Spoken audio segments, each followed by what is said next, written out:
The United States is the only high-income country where the trend is going in the wrong direction. About 42,000 people are killed every year on our streets and roads. American streets were designed for wheels, not feet, and for millions, the thought of living without a car feels impossible. Car-centric city planning in the US prioritizes vehicles over pedestrian safety and adequate public transportation, resulting in a rise in traffic-related deaths and an unhealthy reliance on cars. 100 years ago, we put pedestrians first, then at the bottom of the priority list, we put drivers. And the reason was that the pedestrians were the easiest and least expensive people to accommodate, and the drivers were the most expensive people to accommodate. Now, cars shape the functionality of society.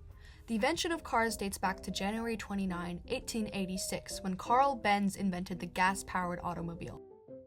This shifted lifestyles from horse-drawn carriages to the invention of the Model T by Henry Ford in 1908. And it changed mainly because people who sold cars said, let's redesign urban America and suburban America around driving, and then people will buy cars.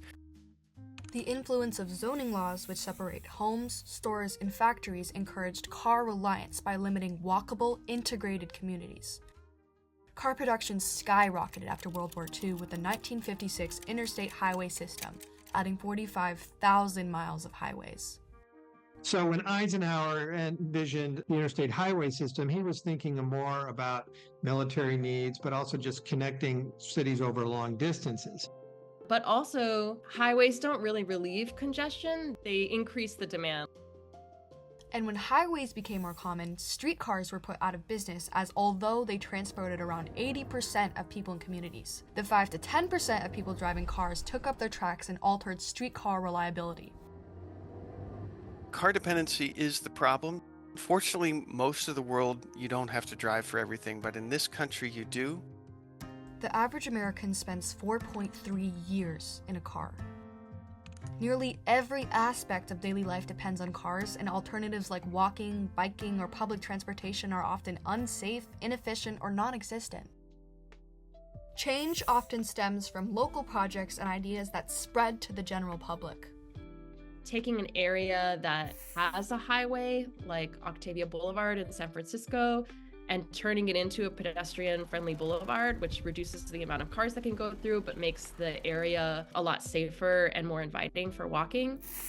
It's a combination of new development and also kind of retrofitting what already exists to make it more pedestrian-friendly. Crosswalks, often just painted lines, fail to slow cars or ensure safety. Instead of relying on flags and flashing lights, we should implement elevated crosswalks and enforce policies like those in Vancouver. They put a basket next to the crosswalk, but instead of putting flags in it, they put styrofoam bricks. And so the pedestrian would pick up a brick.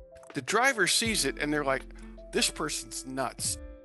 It's attracting attention to the absurdity of telling pedestrians that you need a flag or bright clothing. It's clear we can't just wait for change. We have to be part of the solution. While institutionalized change takes time, there are steps that you can take right now to make a difference. Advocate for walkable cities. Contact your local representatives and push for zoning reforms, bike lanes, and pedestrian-friendly streets. Go to a city council meeting and speak up for changes you'd like to see.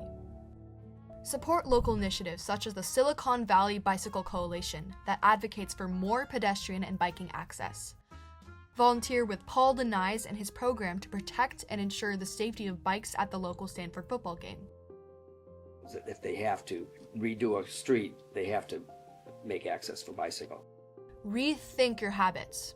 Try walking, biking, or carpooling for short trips instead of driving alone.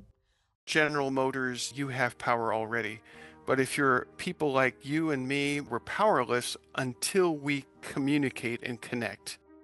Every step we take helps pave the way towards safer, healthier, and more connected communities. Let's build cities that prioritize people over cars. The road ahead is long, but together we can ensure a brighter, walkable future.